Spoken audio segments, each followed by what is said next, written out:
Salam sejahtera untuk kita sekalian, Shalom. Bapak Ibu sekalian, pada pagi hari ini kita akan bersama-sama diberkati oleh firman Tuhan di bawah satu tema, Yesus mati buatku.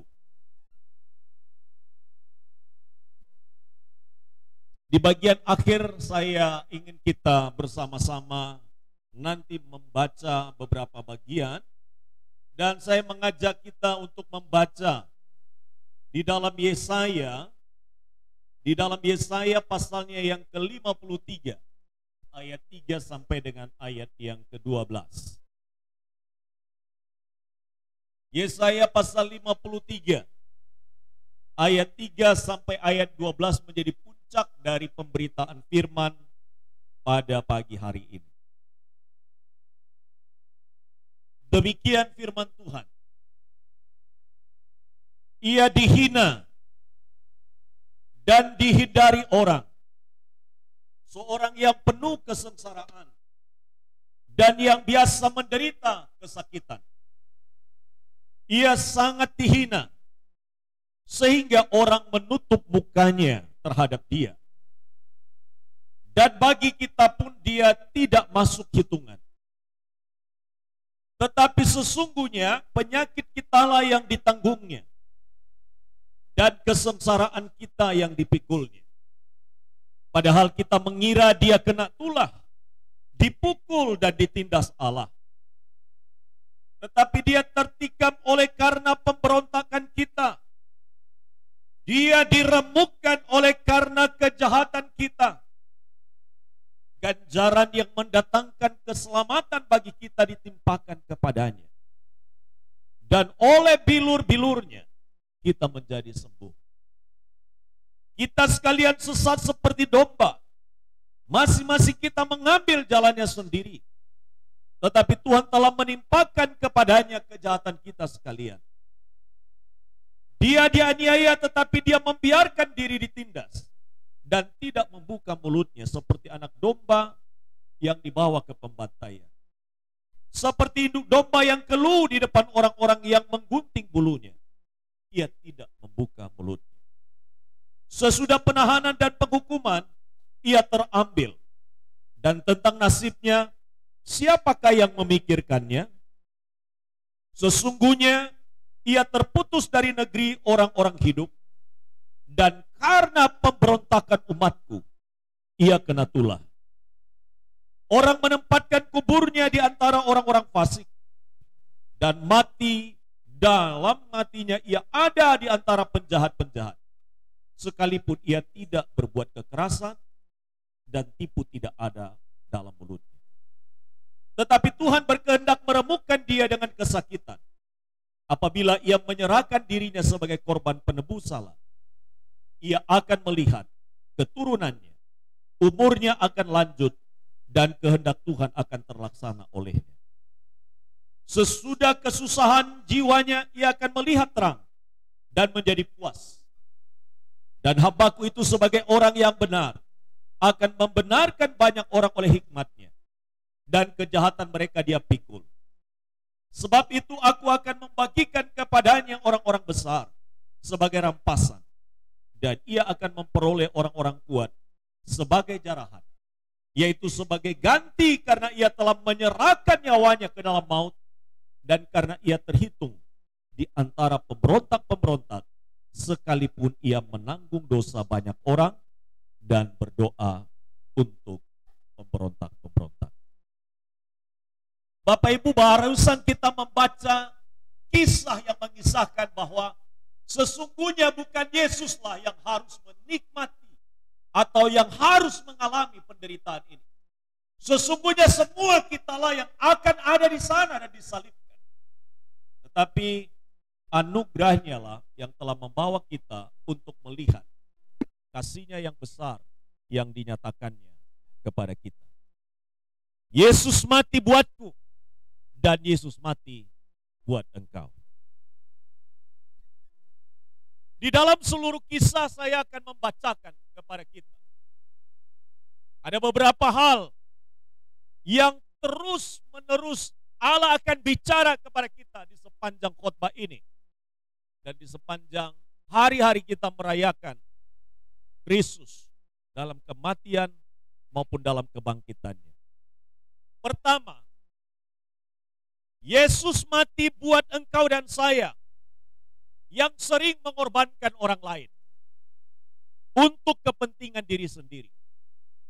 Dan itu diwakili oleh Yudas Iskariot. Alkitab mencatat kemudian pergilah dari 12 murid itu yang bernama Yudas Iskariot kepada imam-imam kepala. Ia berkata, apa yang hendak kamu berikan kepadaku supaya aku menyerahkan dia kepada kamu? Banyak orang seperti Yudas mengorbankan orang lain demi kepentingan diri sendiri. Tak menghargai perasaan orang lain. Tak peduli luka hati orang lain. Tak peduli orang lain disesarakan. Yang penting aku diuntungkan. Yang penting aku disenangkan. Melalui peristiwa Jumat Agung ini, kita harus mati bagi dosa yang seperti ini. Yang sering mengorbankan orang lain. Bersifat egosentris, memikirkan hanya kepentingan pribadi. Melalui peristiwa Jumat Agung ini, kita harus mati dari kepentingan diri sendiri dan memikirkan kepentingan yang lebih daripada itu, yaitu mementingkan kepentingan orang lain. Ketika Yudas bertemu dengan para imam, mereka membayar dia 30 uang perak. Dan mulai saat itu ia mencari kesempatan yang baik untuk menyerahkan Yesus. Orang yang mementingkan diri sendiri adalah orang yang mengorbankan orang benar. Orang yang mengorbankan orang baik. Orang yang mengorbankan orang suci demi uang. Seringkali kita demi uang kita mengorbankan orang lain. Seringkali karena uang kita kemudian menjadi musuh bagi orang lain.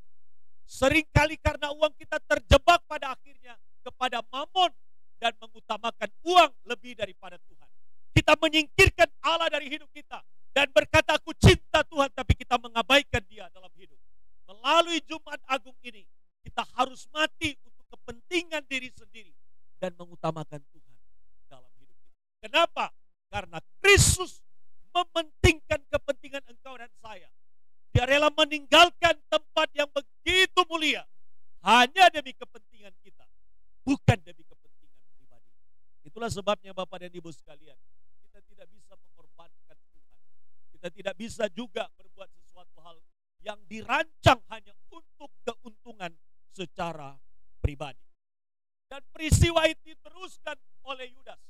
Walaupun mereka ada di dalam perjamuan kudus dan kita hari ini ada dalam perjamuan kudus. Yesus mengatakan, satu di antara engkau yang makan bersama dengan aku adalah akan menjual aku atau berkhianat terhadap aku. Dan Yudas berkata, bukan aku kan Tuhan. Yesus katakan, kamu sendiri mengatakan.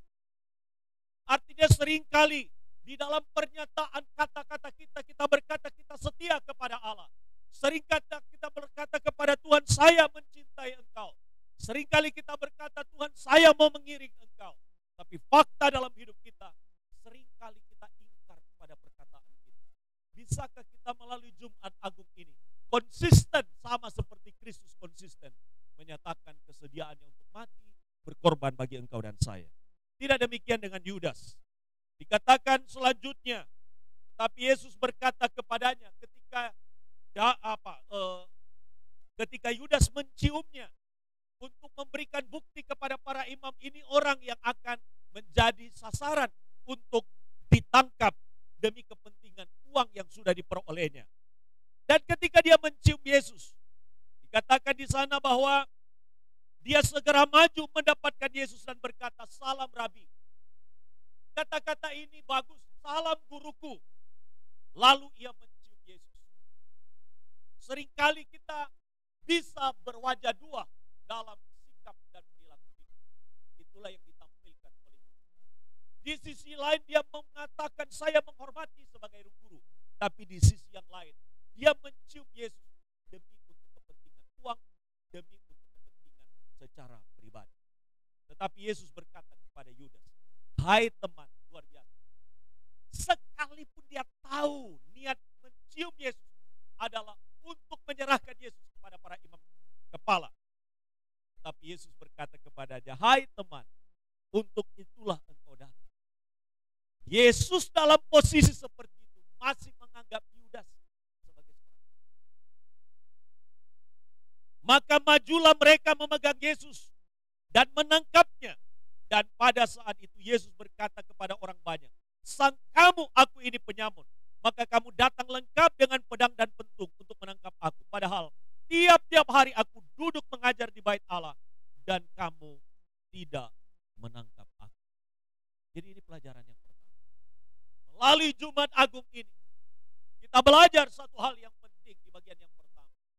Kita adalah orang yang harusnya mati dari kepentingan-kepentingan pribadi. Kita harus mati dalam kepentingan-kepentingan di mana kita mengorbankan orang lain demi keuntungan diri sendiri. Dan itu tidak boleh terjadi. Untuk mengiring Yesus, kita bersedia untuk berkorban. Untuk mengiring Yesus, kita bersedia dengan tulus dan ikhlas. Untuk mengiring Yesus, kita tidak boleh bermuka dua. Kita harus konsisten dalam setiap kata dan perbuatan kita. Yang kedua, Yesus mati bagiku. Mati bagiku yang sering hidup dalam dusta. Sampai pada hari ini, masihkah ada dusta di dalam hari-hari hidup kita? Karena hal yang sama juga terjadi kepada orang-orang yang menangkap Yesus. Sesudah mereka menangkap Yesus, mereka membawanya menghadap Kayafas, imam besar. Di situ telah berkumpul ahli-ahli Taurat dan tua-tua imam kepala. Malah seluruh mahkamah agama mencari kesaksian palsu terhadap Yesus. Orang-orang yang dianggap rohani, orang-orang yang dianggap menjadi teladan, orang-orang yang dianggap menjadi seharusnya contoh bagi umat, justru berbalik ketika memperhadapkan Yesus. Mereka bersaksi kesaksian yang palsu. Seringkali orang yang percaya juga diperhadapkan terhadap hal itu. Antara bicara kejujuran dengan bicara dusta. Jumat Agung ini kita harus mati terhadap dusta diri sendiri, terhadap dusta terhadap sesama, dan dusta terhadap Tuhan. Walaupun tampil banyak saksi dusta, tetapi akhirnya tampillah dua orang yang mengatakan, orang ini berkata, "Aku dapat merubuhkan bait Allah dan membangunnya kembali dalam 3 hari." Selalu saja dusta melahirkan dosa. Dan dosa melahirkan dan memperanakan lagi dosa. Itulah sebabnya jangan memulai titik dusta dalam hidup kita. Karena dia akan berkembang menjadi dusta. Dan akan berkembang menjadi dusta. Dan akan berkembang menjadi dusta. Dan kita akan mati di dalam dusta dan kebohongan kita. Itulah sebabnya Jumat Agung ini mengingatkan kita bahwa orang-orang yang rohani pun bisa terjebak untuk bersaksi hal yang dusta. Sekali lagi Bapak dan Ibu sekalian, tidak boleh ada kedustaan ketika kita ada di dalam Kristus. Karena kita bicara kesucian dan kejujuran. Tidak ada arti dari perjamuan. Tidak ada arti daripada kita minum cawan perjamuan. Tidak ada arti kita makan roti perjamuan. Kalau kita tidak ada penyucian kehidupan dalam kata, dalam bicara, dalam sikap yang kita keluarkan dari bibir kita. Itulah sebabnya Yesus kemudian memberi jawaban terhadap mereka-mereka yang berdusta. Yesus berkata begini ketika ditanya, "Demi Allah yang hidup katakanlah kepada kami, apakah engkau Mesias, anak Allah atau tidak?" Jawab Yesus, "Engkau telah mengatakannya, akan tetapi aku berkata kepadamu, mulai sekarang kamu akan melihat Anak Manusia duduk di sebelah kanan yang Maha Kuasa dan datang di atas awan-awan di langit." Bapak Ibu, Yesus sedang mengatakan, engkau memang bisa berdusta, tapi aku yang ada dan berbicara kepadamu adalah Anak Allah. Aku berkuasa atas langit, aku berkuasa atas surga, aku berkuasa atas segala-galanya. Tapi pernyataan Yesus oleh orang-orang ketika pikiran dusta, ketika pikirannya adalah pikiran yang buruk kepada sesamanya, tak bisa menerima kebenaran. Itulah sebabnya Bapak Ibu, kenapa kebenaran sulit diterima oleh orang-orang ketika dia ada di dalam kedustaan. Kenapa? Karena dusta lebih mendominasi kehidupannya daripada kebenaran. Karena itu buang dusta dan biarlah kebenaran Allah menguasai seluruh kehidupan kita. Bapak dan Ibu sekalian, justru bukan pertobatan yang terjadi kepada imam besar ini, tetapi yang dilakukan dikatakan ia menghujat Allah. Justru sebaliknya Yesus yang dipersalahkan. Sekarang telah kamu dengar hujatnya, bagaimana pendapat kamu? Mereka menjawab dan berkata, ia harus dihukum mati. Lalu mereka meludahi mukanya, meninjunya. Orang-orang lain memukul dia dan berkata, coba katakan kepada kami, hai Mesias, siapakah yang memukul engkau? Kadang-kadang kejujuran kita harus diperhadapkan kepada orang-orang yang tidak senang terhadap kejujuran kita. Konsisten kita untuk melakukan kebenaran. Kadang-kadang kita diperhadapkan dengan orang yang kadang-kadang bisa kompromi kepada kesalahan. Tapi kita menjadi korbannya karena kejujuran kita. Tetaplah jujur. Sekalipun bumi runtuh, tetaplah hidup di dalam kejujuran. Tetaplah hidup dalam kekudusan di hadapan Allah. Karena percuma kita merayakan Jumat Agung tanpa kita konsisten untuk hidup di dalam kebenaran dan kesucian. Para imam ini menjadi contoh yang buruk, yang seharusnya tidak menjadi perilaku sebagai orang-orang rohaniwan. Dan itu terjadi pada Jumat Agung ketika Yesus ditangkap dan akan disalibkan. Perhatikanlah, orang bertindak buruk, dikatakan mereka meludahi mukanya, mereka meninjunya, mereka memukul dia. Ada orang yang bersedia dan mau dan diludahi? Tidak ada. Manusia sehina apapun dia, ketika dihinakan diludahi, ketika dipukul dan diperlakukan buruk, pasti akan bereaksi. Tapi dalam bagian ini, Yesus tidak pernah. Kita belajar satu contoh teladan. Sekalipun kita dihina, sekalipun Yesus dihina, dia dipukul, dia diperlakukan, bahkan diludahi. Itu sebuah penghinaan yang luar biasa. Orang benar diperlakukan demikian. Tapi Yesus pun tidak membalas. Bapak Ibu, mari kita harus mati. Yesus mati bagi kita supaya perkataan kudus, perkataan benar, perkataan suci, perkataan yang mulia selalu keluar dari hidup kita, dari seluruh keberadaan diri kita. Kita harus mati untuk itu, karena Kristus mati buat kita untuk menebus juga seluruh kehidupan, termasuk anak. Jadilah orang-orang yang memberkati. Jadilah orang yang menguatkan melalui kata-kata. Jadilah orang yang menyembuhkan dengan kata-kata. Kata-kata kita bisa mematikan semangat orang, tapi kata-kata kita juga bisa membangkitkan dan menghidupkan semangat orang lain. Jumat Agung mengingatkan kita, pakailah kata-kata untuk bisa menguatkan dan memberkati orang. Kita harus berkomitmen, karena Kristus tidak pernah mengatakan kata-kata yang menyakitkan atau balasan atau hal yang buruk ketika perlakuan buruk diperlakukan kepadanya. Yang ketiga, Yesus mati bagiku. Mati bagiku yang merancang hal yang buruk kepada sesama. Ketika hari mulai siang, semua imam kepala dan tua-tua bangsa Yahudi berkumpul dan mengambil keputusan untuk membunuh Yesus. Mengambil keputusan kepada orang yang tak bersalah untuk membunuh Yesus. Satu kali saya mengajar dan menjumpai seorang. Saya bicara hari itu adalah tentang dosa dan pengampunan. Saya membaca dari wajah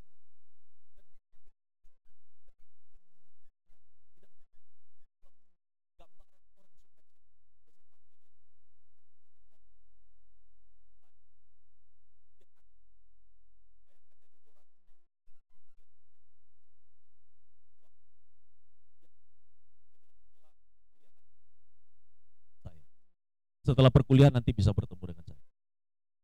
Bapak dan Ibu, selesai perkuliahan, saya tanya dia, betul yang saya katakan? Dia bilang, betul Bapak. Apa dendammu? Saya sampai hari ini masih belum puas sampai melakukan satu hal ini kepada seseorang. Apa itu? Saya sudah lama merancang akan membunuh teman saya, dan dia ada di kampung halaman.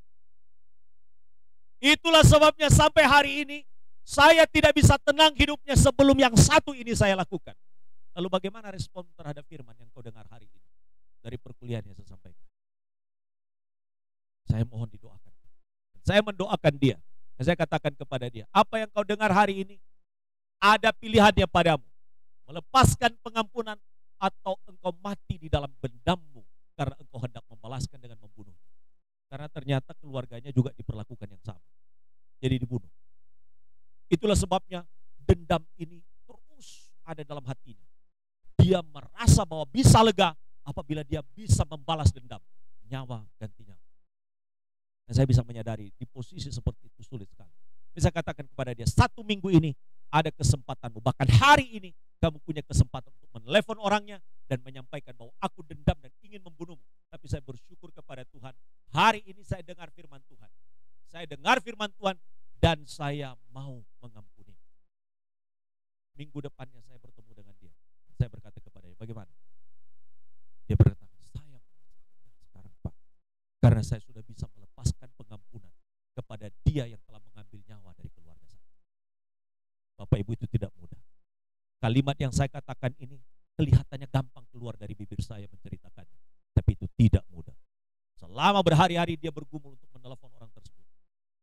Dan sejak dia menyatakan aku mengampuni engkau, memang aku merancang untuk membunuhmu, tapi aku mengampunimu sekarang.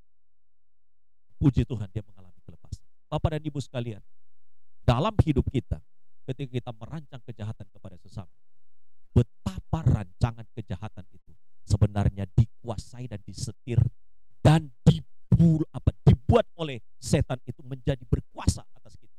Tetapi kasih Tuhan itu jauh lebih besar untuk menguasai hati kita. Karena itu tidak ada dendam yang tidak bisa diampuni atau diselesaikan. Tidak ada sesuatu hal yang mestinya bertahan kebencian dalam hati kita kalau ada kasih Allah yang sudah kita alami.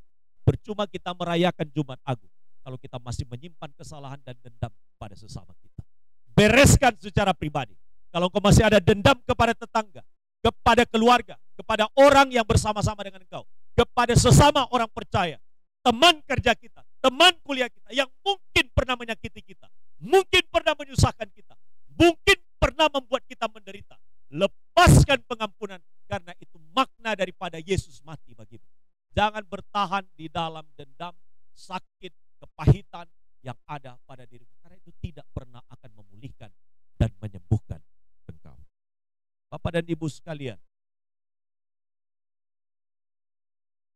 belum terlambat untuk menyesali setiap kesalahan. Dan dikatakan ketika hari mulai siang semua imam kepala berkumpul untuk mengambil keputusan membunuh Yesus, mereka membelenggu dia, lalu membawanya dan menyerahkannya kepada Pilatus wali negeri itu.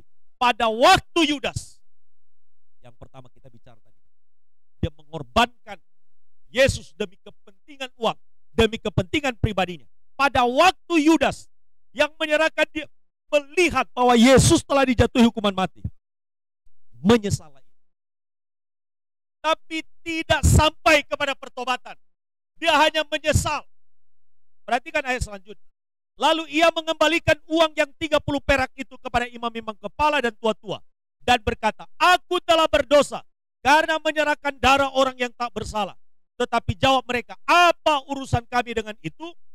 Itu urusanmu sendiri. Maka ia pun melemparkan uang perak itu ke dalam bait suci.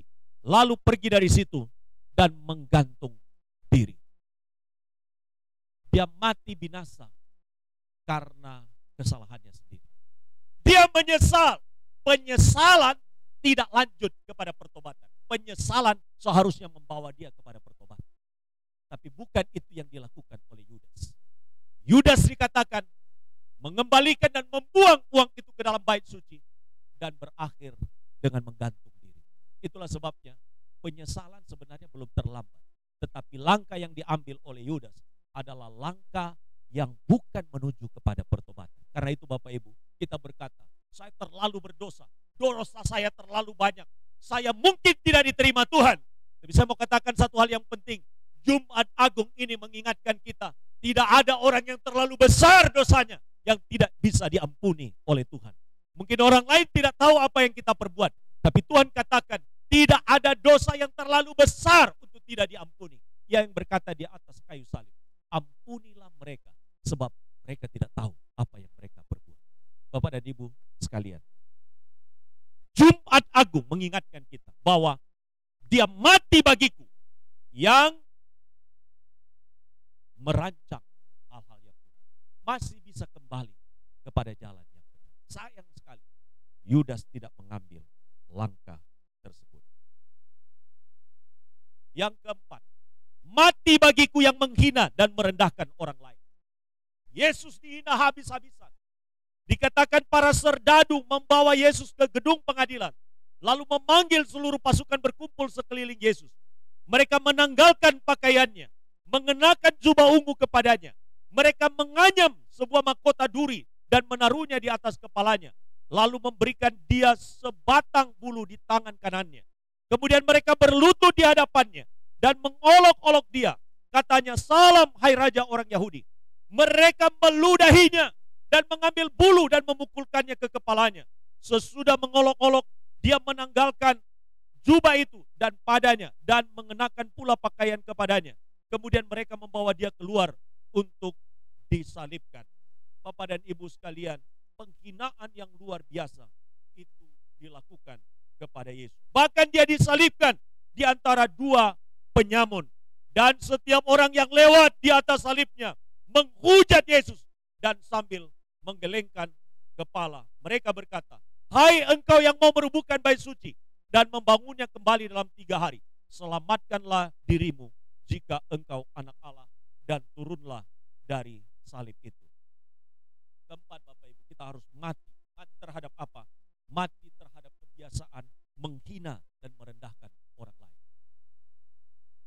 Semua ciptaan Allah sangat berharga. Itulah sebabnya Yesus datang untuk menebus semua dosa manusia. Dalam doktrin pemahaman kita di dalam Gereja Kristen Injili Nusantara mengatakan bahwa penebusan itu berlaku untuk manusia, tapi efektif keselamatan itu bagi mereka yang mau percaya kepadanya. Karena itu, Bapak dan Ibu sekalian, mari kita bertobat dari kebiasaan merendahkan dan menghina orang lain oleh karena berbagai macam faktor. Karena hal yang sama terjadi dalam peristiwa Jumat Agung dan itu diperlakukan terhadap Yesus Kristus. Yang terakhir Bapak Ibu, sesungguhnya Yesus mati bagiku yang berdosa. Karena itu ayat-ayat yang kita baca tadi, dia tertikam oleh karena pelanggaran kita. Berapa banyak pelanggaran yang telah kita perbuat dalam hidup, kita merasa aman-aman saja. Saya mau katakan di bagian akhir sebagai kesimpulan, kalau dia mati bagi kita karena dosa-dosa kita, maka pertanyaan